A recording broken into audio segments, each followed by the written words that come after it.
എല്ലാ കൂട്ടുകാർക്ക് ശുഭദിനം ആശംസിച്ചുകൊണ്ട് നമുക്ക് നേരെ ആദർശിന്റെ നയനയുടെ ഇന്നത്തെ നല്ലൊരു വിശേഷം കേട്ടാലോ. ആദ്യമായി കാണുന്നവരാണെങ്കിൽ ചാനൽ ഇഷ്ടപ്പെട്ട ഒന്ന് സബ്സ്ക്രൈബ് ചെയ്യാൻ മറക്കരുത്. വീഡിയോ ഇഷ്ടപ്പെടുവാണെങ്കിൽ ഒരു ലൈക്ക് തരാനും മറക്കരുത് കേട്ടോ. അപ്പൊ നമുക്ക് നേരെ നമ്മുടെ വിശേഷത്തിലേക്ക് പോയാലോ. അങ്ങനെ ഇന്നത്തെ വിശേഷത്തില് നയനയോട് നവ്യ കാര്യങ്ങളൊക്കെ പറയണം. അനാമയുടെ ക്രൂരതയെ കുറിച്ചൊക്കെ എല്ലാം കേട്ട് കഴിഞ്ഞപ്പോഴത്തേനും നയന പറഞ്ഞു, എന്റെ ചേച്ചി എന്തായി തീർന്നേനെന്ന ചേച്ചിയുടെ അവസ്ഥ. ആ പാലെങ്ങാനും കുടിച്ചിരുന്നെങ്കിൽ ചേച്ചിയുടെ വയറ്റി വളരുന്ന കുഞ്ഞില്ലാതായി പോയാനോ. അങ്ങനെയാണെങ്കിൽ എത്ര വലിയ ക്രൂരത അവർ ചെയ്തേന്ന് ചോദിക്കാം. അത് നയനെ ഒരിക്കലും ചെയ്യാൻ പാടില്ലാത്ത കാര്യങ്ങളൊക്കെ ചെയ്തേ. എന്നാലും ഈ പറയുന്ന എന്റെ അമ്മായിമ്മ എന്റെ ഭർത്താവും അതിന് കൂട്ടു എന്നുള്ളതാണ്. അവർ ഈ കാര്യങ്ങളൊന്നും അറിഞ്ഞിട്ട് പോലും ഒന്ന് പറഞ്ഞു പോലും ഇല്ലാന്ന് പറയാണ്. നയന പറഞ്ഞു, എന്നാൽ അവരുടെയൊക്കെ എന്തൊരു സ്വഭാവം അല്ലേ. സ്വന്തം മകന്റെ കുഞ്ഞിനെ ഇല്ലാതാക്കാനായിട്ട് കൂട്ടു നിൽക്കുക. ഇതൊക്കെ ആർക്കേലും ചെയ്യാൻ കഴിയുന്ന കാര്യങ്ങളാണോ? എല്ലാരും ആഗ്രഹിച്ചിരിക്കുക സ്വന്തം കൊച്ചുമോനെ അല്ലെ കൊച്ചുമോളെ കാണാൻ വേണ്ടിട്ടല്ലേ. പക്ഷെങ്കിൽ അവരുടെ സ്വഭാവം എത്രമാത്രം ക്രൂരമായതുകൊണ്ട് അവർക്ക് ഇങ്ങനെയൊക്കെ ചിന്തിക്കാൻ പോലും പറ്റുന്നേ എന്ന് ചോദിക്കുകയാണ്. ഇത് കേട്ടത് നവ്യ പറഞ്ഞു, അതെ, പക്ഷെ പറഞ്ഞിട്ട് കാര്യമില്ല. അല്ലെങ്കിൽ ഇങ്ങനൊന്നും സംഭവിക്കില്ലായിരുന്നല്ലോ. ഇതിനു മുമ്പ് പല പ്രാവശ്യവും അവരിങ്ങനത്തെ ഒക്കെ പരിപാടി കാണിച്ചിട്ടുണ്ട്. അറിയാലോ, നന്ദുവിനെ കൊണ്ടേ കൊല്ലാൻ നോക്കിയത് അവരാണ്. അതോടൊപ്പം തന്നെ ഈ വീട്ടിൽ തന്നെ എന്തൊക്കെ പ്രശ്നങ്ങൾ ഉണ്ടാക്കി ഈ അനാമിക എന്ന് പറയുന്നവൾ കയറി വന്നതിന് ശേഷം. അല്ലെ തന്നെ ഒന്ന് ഓർത്തു നോക്കിയേ. എനിക്ക് നല്ല സംശയമുണ്ട് നയനെ. കാരണം അവളുടെ വീട്ടിൽ ഈ പറയുന്ന പണവും പ്രതാപവും ഒക്കെ ഉണ്ടോന്ന്, എല്ലാം അവളുടെ കള്ളത്തരമാണോന്ന് എനിക്ക് സംശയമുണ്ട്. അതിനുള്ള സർവ്വ ചാൻസും കാണുന്നുണ്ട്. അവരീ പറയുന്നെല്ലാം വെറും കള്ളത്തരം മാത്രമാണെന്ന് തോന്നേ. അല്ലെങ്കിൽ ഇത്രയും നാളായി ഇതുവരെയായിട്ടും ഈ പറയുന്ന അവരുടെ വീട്ടുകാര് അവർക്ക് കൂടുതലൊന്നും കൊണ്ടേ കൊടുത്തിട്ടൊന്നുമില്ല. പറച്ചില് മാത്രമല്ലേ ഉള്ളൂ, അതുണ്ട് ഇതുണ്ടെന്നൊക്കെ. ഒരു കാർ കൊണ്ടുവന്നിട്ട് ആ കാർ പോലും ഇപ്പൊ ഇല്ലല്ലോ. നയന പറഞ്ഞു, എന്ത് ചെയ്യാൻ പറ്റും. ഇനിയിപ്പൊ ഈ വീട്ടിൽ അറിഞ്ഞിട്ടുണ്ടെങ്കിൽ ആ പട പ്രശ്നമാകത്തില്ലെന്ന് ചോദിക്കാം. ആരെങ്കിലും വിശ്വസിക്കുമെന്ന് ചോദിക്കാം. നമ്മളിത് പറഞ്ഞാല് നമ്മൾ അവളെ കുറ്റപ്പെടുത്താൻ പറയണമെന്നോ എല്ലാരും വിചാരിക്കുള്ളൂ എന്ന് പറയാം. അത് ശരിയാ. പക്ഷെ ഒരു കാര്യമുണ്ട്, അവളെ എന്തൊക്കെ പറഞ്ഞു പറഞ്ഞാലും സത്യം സത്യമല്ലാതെ ആവുന്നില്ല. അവൾക്ക് എത്ര നാളെ ഈ കള്ളത്തരങ്ങളൊക്കെ പറഞ്ഞു പിടിച്ചിരിക്കാനായിട്ട് പറ്റും. അത് ശരിയാ. പക്ഷെ നാളെ ഇനിയപ്പോ അവള് ഇതിനേക്കാളും വലിയ ക്രൂരത ചിലപ്പം ചെയ്യാനും മടിക്കായിരിക്കത്തില്ല. കാരണം എന്തൊക്കെ ചെയ്തു കൂട്ടിയാലും അവൾക്കും അവളുടെ അച്ഛനും അമ്മയ്ക്കും പിന്നെയും പിന്നെയും വീണ്ടും ചെയ്യാൻ നല്ല ധൈര്യമാണല്ലോ. അതുകൊണ്ടാണല്ലോ ഓരോന്നൊക്കെ കാണിച്ചു കൂട്ടുന്നേ. ഈ വീട്ടിലുള്ളവരെ പ്രത്യേകിച്ച് എൻ്റെ അമ്മായിയമ്മേനെ പിന്നെ ഈ പറയുന്ന നിന്റെ അമ്മേനെ എല്ലാവരും കയ്യിലെടുക്കാനായിട്ട് അനാമയ്ക്ക് പ്രത്യേക ഒരു കഴിവ് തന്നെയാണല്ലോ എന്ന് പറയാം. അത് ശരിയാ. പക്ഷെ ഈ തവണ ഞാൻ അങ്ങനെ വെറുതെ വിടാൻ പോകുന്നില്ലെന്ന് പറയാം. വെറുതെ വിട്ടിട്ടുണ്ടെങ്കിൽ അവൾ മിക്കവാറും ഇനിയും തലപൊക്കും. തലപൊക്കിയിട്ടുണ്ടെങ്കിൽ എന്റെ വയറ്റി വളർന്നത് കുഞ്ഞിന് പോലും ആപത്താണ്. ഇത്രയും ചെയ്യാൻ മടിക്കാത്തവള് ഇനി മിക്കവാറും ഇതിനേക്കാളും കൂടുതൽ ചെയ്യാനും മടിക്കത്തില്ല എന്നൊക്കെ പറയണം. പിന്നീട് നവ്യ നേരെ നന്ദുവിനെ കാണാനായിട്ട് ചെല്ലുവാണ്. നന്ദുവിനെ കണ്ടിട്ട് ഈ കാര്യങ്ങളൊക്കെ പറയാ. നന്ദു പറഞ്ഞു, എന്നാലും ഇന്നത്തെ കാലത്ത് ഇങ്ങനത്തെ പെൺകുട്ടികളൊക്കെ ഉണ്ടോ എന്ന് ചോദിക്കാം. ഇല്ലാതെ ഇപ്പം തന്നെ നമ്മൾ കണ്ടില്ലേ, സ്വന്തം കാമുകനെ കൊന്നിട്ട് വധശിക്ഷയ്ക്ക് വിധിക്കപ്പെട്ട പെൺകുട്ടിയെക്കുറിച്ചും പിന്നെ അതോടൊപ്പം തന്നെ എന്തൊക്കെ കാര്യങ്ങളാ കുടുംബത്തിൽ നടക്കണേ. അപ്പൊ അതുപോലെയുള്ള ക്രിമിനലുകളൊക്കെ ഇന്നത്തെ കാലത്ത് നാട്ടിൽ പെരുകി വരിക. എങ്ങനെ പെരുകാതിരിക്കും? ആ ഇവളെ പോലെയുള്ള സർപ്പങ്ങളൊക്കെയല്ലേ ഉള്ളേന്ന് ചോദിക്കുക. ഇതങ്ങനെ വെറുതെ വിടലേ ചേച്ചി. അല്ല, നിനക്ക് തന്നെ എന്നാ അറിയാലോ നന്ദു, ഇത്രയും കാലം നിന്നോടൊന്നും പറയണ്ടെന്ന് കരുതി ഞങ്ങൾ മറച്ചു വെച്ചോണ്ടിരിക്കുക. കാരണം മറ്റൊന്നുമല്ല, നീ അറിഞ്ഞിട്ടുണ്ടെങ്കിൽ പിന്നെ നീ അതിന് പുറകെ ഇറങ്ങിത്തിരിക്കൂന്നറിയാം. വെറുതെ എന്താന്ന് ഓർത്തിട്ടാ. ഇപ്പൊ തന്നെയാണെങ്കിലും നയനോട് ഞാൻ പറഞ്ഞിട്ടുണ്ട്, ആദർശനോട് പോലും ഈ കാര്യത്തെക്കുറിച്ചൊന്നും പറയണ്ട. അറിഞ്ഞിട്ടുണ്ടെങ്കിൽ ചിലപ്പം ആദർശനൊക്കെ എന്താ ചെയ്യുന്നത് പറയാൻ പറ്റില്ല. വീട്ടിലറിഞ്ഞാൽ ചിലപ്പം അവളെ സപ്പോർട്ട് ചെയ്യുന്ന കുറച്ചു പേര് കാണുമായിരിക്കും. ഈ പറയുന്ന എന്റെ അമ്മായിമ്മേ, നയനയുടെ അമ്മായിമ്മേ, പിന്നെ അബി, അവർ ഈ 2-3-4 പേര് മാത്രമാണ് സപ്പോർട്ട് ചെയ്യുന്നത്. പക്ഷെ ബാക്കി എല്ലാരും അവരൊക്കെ നയനയുടെയും എന്റെയും പക്ഷത്തെ നിൽക്കുള്ളൂ. അവർക്ക് നീ പറയുന്ന അനാമികയുടെ സ്വഭാവത്തെ കുറച്ചൊക്കെ കാര്യങ്ങളൊക്കെ അറിയാന്ന് പറയാം. ഇത് കേട്ടപ്പം നന്ദു പറഞ്ഞു, എന്നാലും ചേച്ചി ഇതങ്ങനെ വെറുതെ വിടാൻ പാടില്ലെന്ന് പറയാം. അതെ, വെറുതെ വിടാൻ പാടില്ല. കാരണം ഇനി അവള് ഒരു കാരണവശാലും തല വെക്കല്ലെന്ന് പറയാ. എന്ത് ചെയ്യാനെന്ന് പറ. നീ ആ അനിയെ കല്യാണം കഴിച്ചാൽ മതിയായിരുന്നു. നീ അനിയും തമ്മിലുള്ള വിവാഹമായിരുന്നെങ്കിൽ ഒരു കുഴപ്പമില്ലായിരുന്നു. ഇപ്പൊ നല്ല സുഖത്തോടെ ജീവിക്കായിരുന്നു. പാവ അനി, അവൻ ഒരു തെറ്റും ചെയ്തിട്ടില്ല. പക്ഷെ അവൻ ഇതുപോലത്തെയുള്ള കുരിശുകളൊക്കെയാണല്ലോ കിട്ടുന്നേ. അവന്റെ ജീവിതത്തിലേക്ക് വന്ന ഏറ്റവും വലിയ വിഷവിത്ത ഈ അനാമിക എന്ന് പറയുന്നവള്. നീ ആ വീട്ടിലേക്ക് വന്നിരുന്നെങ്കിൽ എന്ത് രസമായിരുന്നില്ല നന്ദു, ഒരു കുഴപ്പമില്ലായിരുന്നു. പക്ഷേ എങ്കില് ഇനിയിപ്പൊ അതിനെക്കുറിച്ച് പറഞ്ഞിട്ട് കാര്യമില്ലോ എന്ന് പറയാം. നന്ദു പറഞ്ഞു, ചേച്ചി ധൈര്യമായിട്ടിരിക്കുക. പക്ഷെ ഇതിന് അടി കൊടുക്കണ്ട അവൾക്കിട്ടല്ല, അവളുടെ അച്ഛനും അമ്മയ്ക്കിട്ടാ കൊടുക്കണ്ടേ. വളർത്തി വഷളാക്കി വിട്ടേനും. അങ്ങനെയാണെങ്കിൽ മാത്രം അവര് പഠിക്കുള്ളൂ എന്ന് പറയാം. ചേച്ചി ധൈര്യമായിട്ട് വീട്ടിലേക്ക് പോയിക്കോ, ഇനി അവളെ കൊണ്ട് ഒരു ശല്യം ഉണ്ടാവാതെ ഈ ഞാൻ നോക്കിക്കോളാം എന്നും പറഞ്ഞ് നന്ദു നവിക്ക് ഉറപ്പ് കൊടുക്കുകയാണ്. പിന്നീട് രാത്രിയായി കഴിഞ്ഞപ്പോഴത്തേനും നന്ദുവും തന്റെ ഫ്രണ്ട്സും കൂടെ നേരെ പോകുന്ന വേണുവിന്റെയും രേവതിയുടെയും വീട്ടിലേക്കാ.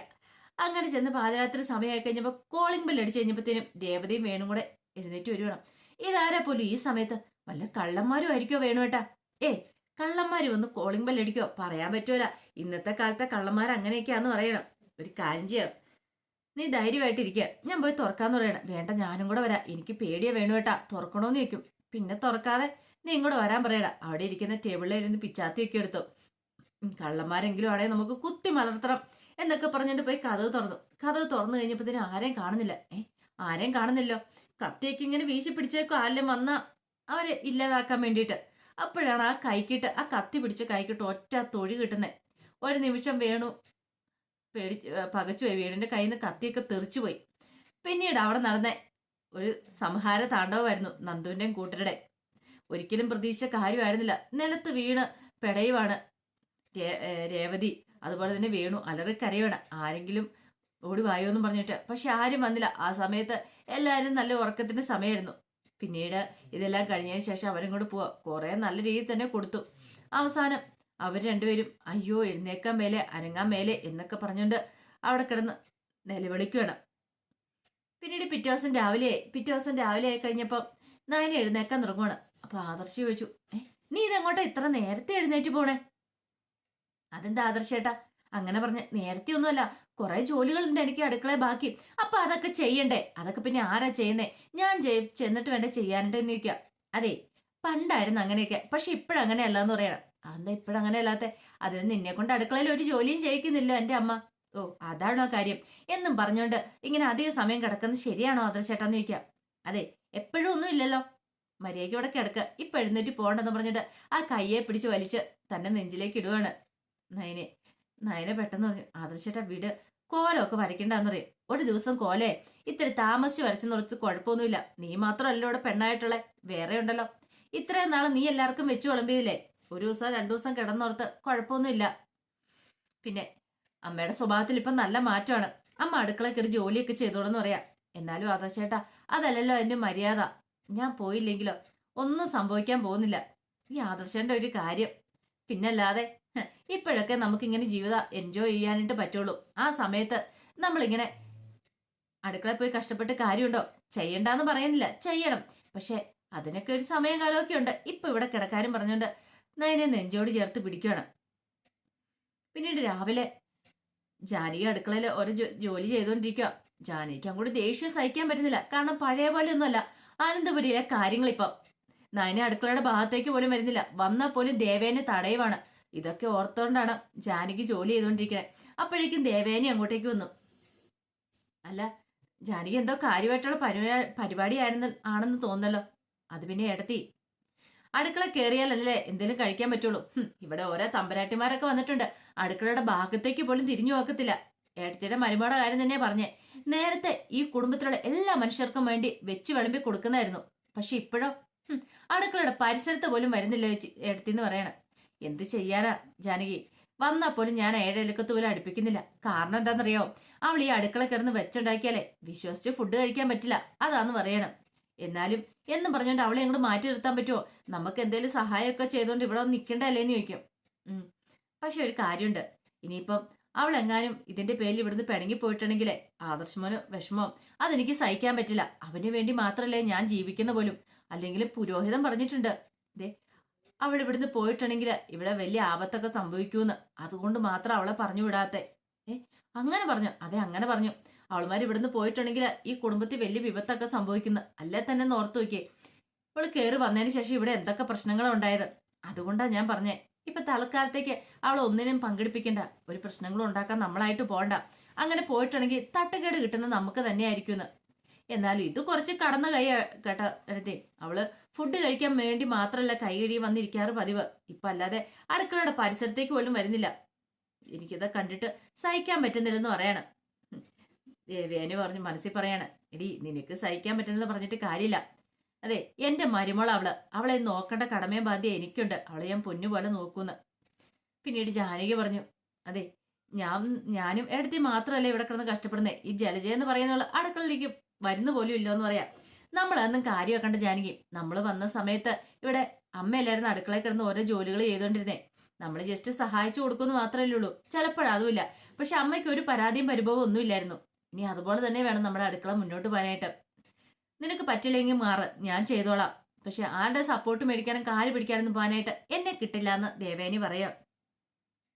അപ്പോഴേക്കുമാണ് അങ്ങോട്ടേക്ക് അനാമിക ഓടി വരുന്നത്. അനാമിക വന്നിട്ട് പറഞ്ഞു, അല്ല അമ്മേ, അത് പിന്നെ ഇന്നലെ രാത്രിയിൽ അച്ഛനും അമ്മയും കുറെ ഗുണ്ടകൾ ചേർന്ന് ആക്രമിച്ചെന്ന് പറയണം. ഗുണ്ടകൾ ചേർന്ന് ആക്രമിച്ചോ? അതെ. എന്താ മോളെ സംഭവം? ആരെങ്കിലും വൈരാഗ്യമുള്ളവരുണ്ടോന്ന് ചോദിക്കും. ആര്? വേറെ ആരുമില്ല. ആകെപ്പാടെ വൈരാഗ്യമുള്ള ഇവിടുത്തെ ആ നയനെന്ന് പറയുന്നവളും ആ നന്ദു എന്ന് പറയുന്നവളും അവളുടെ അനീത്തിയും ചേട്ടത്തിയൊക്കെ അന്ന് പറയണം. ഇത് കേട്ടപ്പം ദേവേന പറഞ്ഞു, അവരങ്ങനെ ചെയ്യുവോ?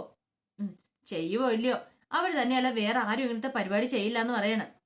പെട്ടെന്ന് തന്നെ ജലജ പറഞ്ഞു, ജാനകി പറഞ്ഞു, മോളൊരു കാര്യം ചെയ്യാം, മോള് നേരെ വീട്ടിലേക്ക് പോയിക്കോ, അനിയാൻ കൂട്ടിക്കോളാൻ പറഞ്ഞു. ശരി, ഞാനും വന്നേക്കാം, ഇച്ചിരി കഴിയുമ്പോൾ ഞാനും വന്നേക്കാന്ന് പറയണേ.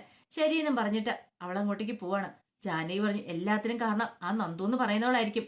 അവളായിരിക്കും ഈ പണി ചെയ്തേ. വേറെ ആരെ എങ്ങനെ ചെയ്യാനായിട്ട്? വീട്ടിൽ കയറി തല്ലാൻ പാത്തിന് അവളായിരിക്കും ഇങ്ങനെയൊക്കെ കാണിച്ചിട്ടുണ്ടായിരിക്കുക എന്ന് പറയാം. അവൾ അങ്ങനെ കാണിക്കോ? എനിക്കങ്ങനെ തോന്നുന്നില്ല അവൾ അങ്ങനെ ചെയ്യുമെന്ന്. അതൊക്കെ ഏട്ടത്തിയുടെ വെറും തോന്നല് മാത്രമല്ലേ? ഇത് കേട്ടപ്പം മനസ്സിൽ പറയാണ് ദേവേനി, രണ്ടെണ്ണം കിട്ടേണ്ട ആവശ്യമായിരുന്നു, അത് കിട്ടുക തന്നെ ചെയ്തു. ഇനിയിപ്പോൾ ആരാണെങ്കിൽ എന്താ എന്നൊരു ചിന്തയാണ് ദേവേനിയുടെ മനസ്സിലേക്ക് ഉണ്ടാകുന്നത്. പിന്നീട് അനിയും അനാമയും കൂടെ വീട്ടിലേക്ക് ചെല്ലുവാണ്. അങ്ങനെ ചെന്ന് കഴിയുമ്പോഴത്തേനും വെച്ചുകെട്ടൊക്കെ ആയിട്ട് രേവതി വേണു ഇരിക്കണം. അപ്പം വേണുവിൻ്റെ കയ്യിൽ ഇങ്ങനെ പ്ലാസ്റ്റർ പോലെ ഇങ്ങനെ തൂക്കിയിട്ടുണ്ട് കൈയൊക്കെ.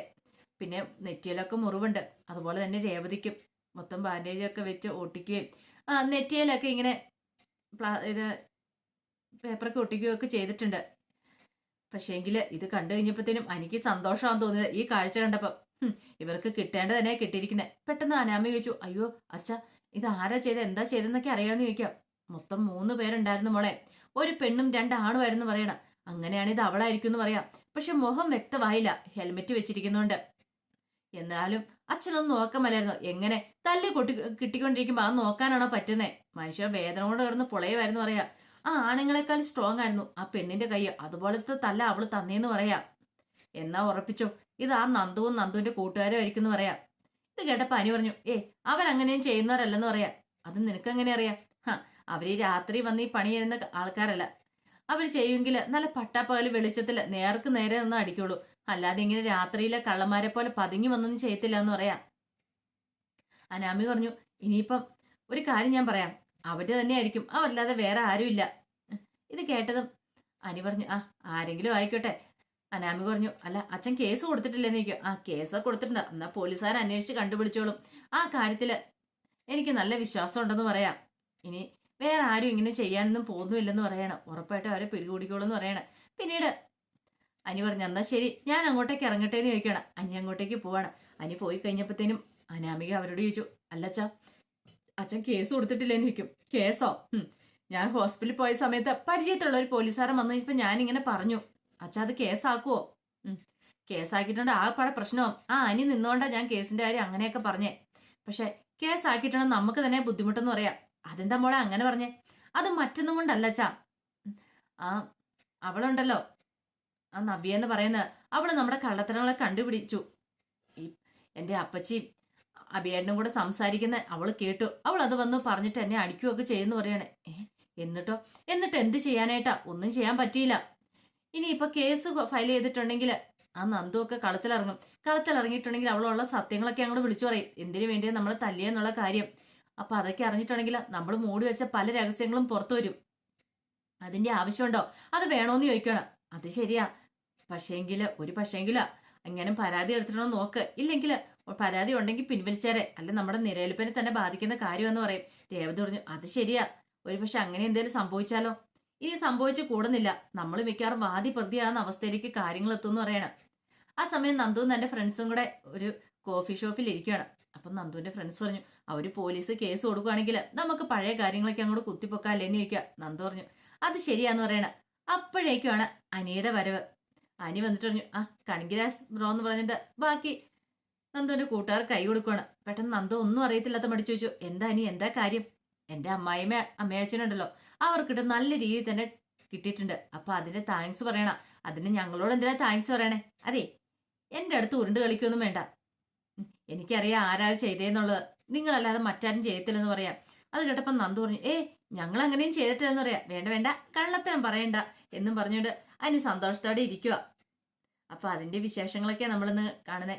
ഇതിന്റെ ബാക്കി വിശേഷങ്ങളായിട്ട് വൈകുന്നേരത്തെ പ്രൊമോയി വരാട്ടോ. ഒരിക്കൽ കൂടി എല്ലാവർക്കും നല്ലൊരു ദിവസം ആശംസിച്ചുകൊണ്ട് നിർത്തുന്നു. അതോടൊപ്പം തന്നെ മറ്റൊരു കാര്യം കൂടെ, ഇതിന് ശേഷം ഇനി കിരണ്ടൻ കല്യാണിന്റെ, ഗീതുവിന്റെ, ഗോവിന്ദിന്റെ എല്ലാവരുടെയും വിശേഷം ചാനലിനകത്ത് കുറേ വരുന്നുണ്ട് കേട്ടോ. അപ്പം മറക്കാതെ എല്ലാവരും കയറി കാണണേ. ഒരിക്കൽ കൂടി എല്ലാവർക്കും നല്ലൊരു ദിവസം ആശംസിച്ചുകൊണ്ട് നിർത്തുന്നു.